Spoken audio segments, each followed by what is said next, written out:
എല്ലാവർക്കും നമസ്കാരം. ഇന്നത്തെ ടോപ്പിക് എന്ന് പറയുന്നത് ഡെപ്ത് ഈസ് ഇമ്പോർട്ടൻറ്റ്. ആഴം വളരെ അധികം പ്രാധാന്യമുള്ള ഒരു കാര്യമാണ്. എന്തിൻ്റെ ആഴത്തെക്കുറിച്ചാണ് ഇവിടെ പറയുന്നത്?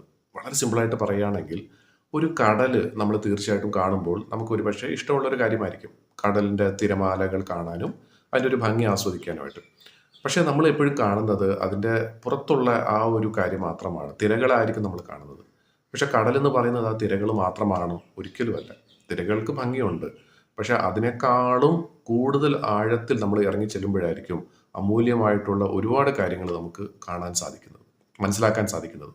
ശരിക്കും പറഞ്ഞാൽ നമ്മുടെ ഈ ഭൂമിയിലുള്ള കടലിൻ്റെ ആഴത്തിൽ ഒരാൾക്കും എത്താൻ സാധിച്ചിട്ടില്ല എന്നാണ് പറയുന്നത്. കാരണം അത്രത്തോളം അപകടം പിടിച്ചതുമാണ്. പക്ഷെ ഏറ്റവും അമൂല്യമായിട്ടുള്ള പല കാര്യങ്ങളും കിട്ടുന്നത് നമുക്ക് അവിടെ നിന്ന് തന്നെയാണ്. എന്ന് പറഞ്ഞ പോലെ നമ്മൾ എങ്ങനെയാണ് ഒരു കടലിനെ കാണുന്നത്, അതേപോലെ വളരെയധികം ആഴം ഏറിയ ഒരു കാര്യമാണ് നമ്മുടെ ജീവിതം എന്ന് പറയുന്നത്.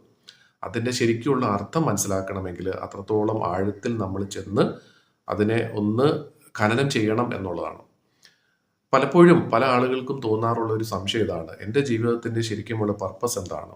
എന്തിനാണ് ഞാൻ ഇവിടെ ജനിച്ചത്? എന്തിനാണ് ഞാൻ ജീവിക്കുന്നത്? എന്താണ് എൻ്റെ ജീവിതം കൊണ്ട് ഞാൻ ചെയ്യേണ്ടത്? ആ ചോദ്യം നമ്മളോട് വെറുതെ ചോദിക്കുക എന്നുള്ളത് മാത്രമല്ല, ആഴത്തിൽ ചെന്ന് അതിൻ്റെ അർത്ഥം കണ്ടുപിടിച്ചാൽ ഒരുപാട് കാര്യങ്ങൾ നമുക്ക് ചെയ്തെടുക്കാൻ സാധിക്കും. നമ്മുടെയൊക്കെ ജീവിതത്തിന് അതിൻ്റെതായിട്ടുള്ള കാരണമുണ്ട്, അർത്ഥമുണ്ട്. ആ അർത്ഥം എന്താണ്, അതിൻ്റെ കാരണം എന്താണെന്നുള്ളത് അത്രയും ആഴത്തിൽ ചെന്ന് അന്വേഷിച്ചാൽ മാത്രമേ നമുക്കത് കണ്ടെത്താൻ സാധിക്കൂ.